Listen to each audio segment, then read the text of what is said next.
Islam is a system that creates balance between the individual and the society. That means balance between individual interests and the interests of the society. Because to have peace and harmony in a society, there has got to be what? A balance between individual interests and social interests.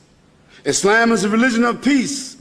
Islam is a religion of pure monotheism, because if we were, each of us, to worship a God of our own, let's call the God of our own, if you want to, call that God of your own yourself.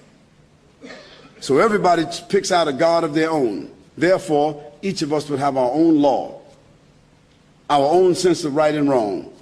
How could we possibly agree? It could never happen.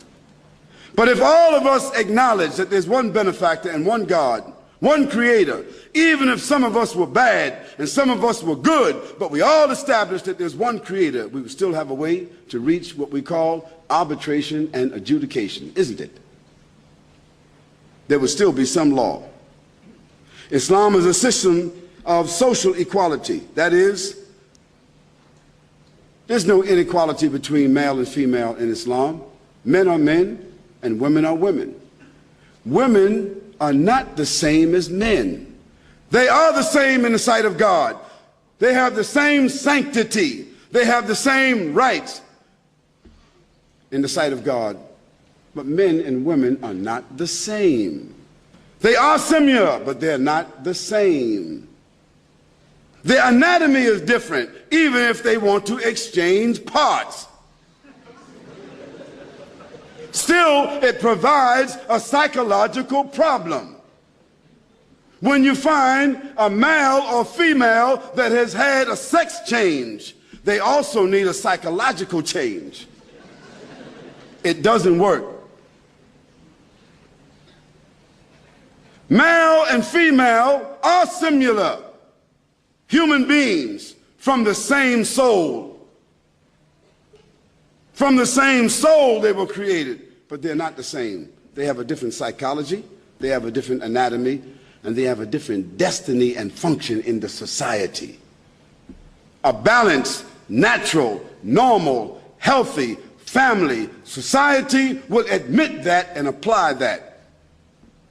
Although the Supreme Court of the United States and the House of Lords, the House of Commons, whatever they call them in Great Britain, and I don't know what do you call it here, but in the Western civilizations now, they accept that somehow or another a healthy family can be two women that marry, two men that marry, and adopt children. They call it a nuclear family. What does that sound like?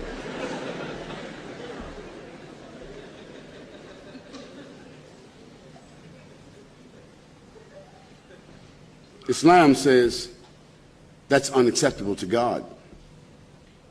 Abraham, Moses, David, Solomon, John the Baptist, Jesus Christ, all the prophets of God who came from God with a pure message, they said that that is wrong, that is ungodly, that is immoral. Now, I believe them. I don't believe the human beings that ignore them.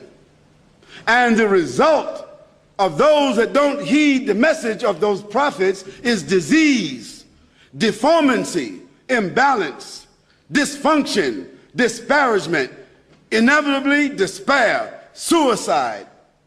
That's what happens to those kinds of people. Check their lives out in the long run. It doesn't work.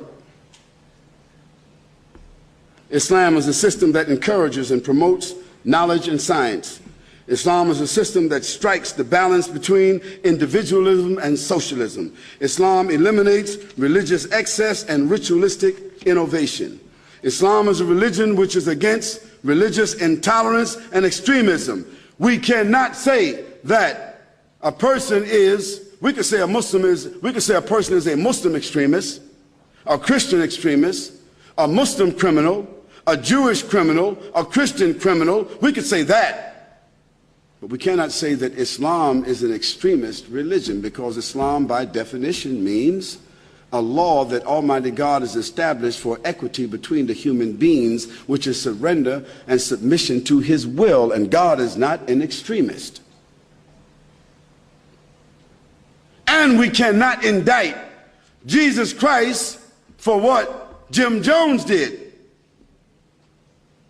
We cannot indict Jesus Christ for what Charles Manson did. And he said he was the coming back of Christ. We cannot indict Jesus Christ for what Hitler did.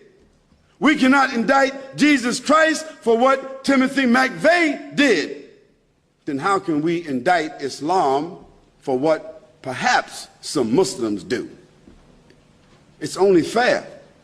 What's good for the goose is good for the gander. You heard that before. What's good for you has to be good for me. To be equitable, you can't say one thing for Muslims and another thing for Christians. That's not fair. I haven't heard any headlines, although all of the murder, as a matter of fact, I was wondering why 56 Catholic priests, cardinals, bishops that are very close, I mean exceptionally close to the Pope, 56 who are convicted pedophiles and have been pedophiles convicted over a protracted period of time, none of them were called Christian criminals. Yet they were endowed and entrusted with the lives of young children whom they corrupted over a protracted period of time. It wasn't like a few weeks. I mean like 30, 40 years. That's like the fox being in the chicken house for 40 years. And it's not even really being in the chicken house, it's being in the chickadee house. Because they were not even chickens yet.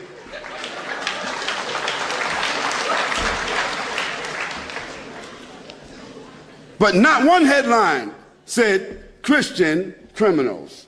As a matter of fact, they doctored it up as if they needed some kind of psychological help. It was a little mistake, and we just need to work this thing out a little bit. And now,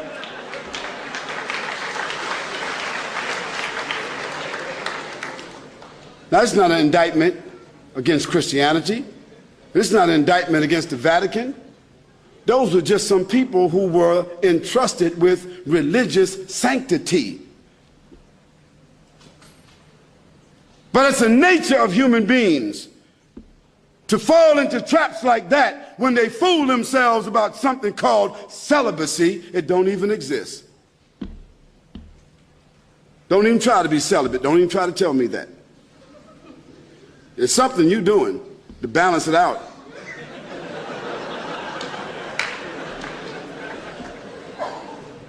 Now, Islam is a real religion. Islam says no celibacy.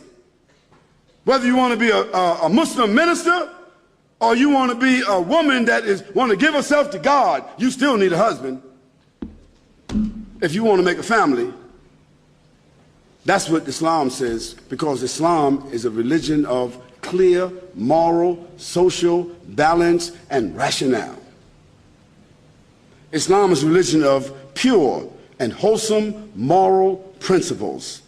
Yes, in Islam, alcohol, drugs, fornication, adultery, gambling, illicit sex, sodomy, child molestation, pornography, all of this is considered to be immoral and unlawful. Straightforward, Islam says. We don't dilly-dally about it. We don't have to do no voting about it. It's not a matter of individuality. 567 million abortions in Islam is considered to be murder. That's what we call it. That's what the Quran calls it. A life that you do not own, you do not have a right to take because you made a mistake. If you wanted to have free sex, you should know when you get pregnant that it's not free.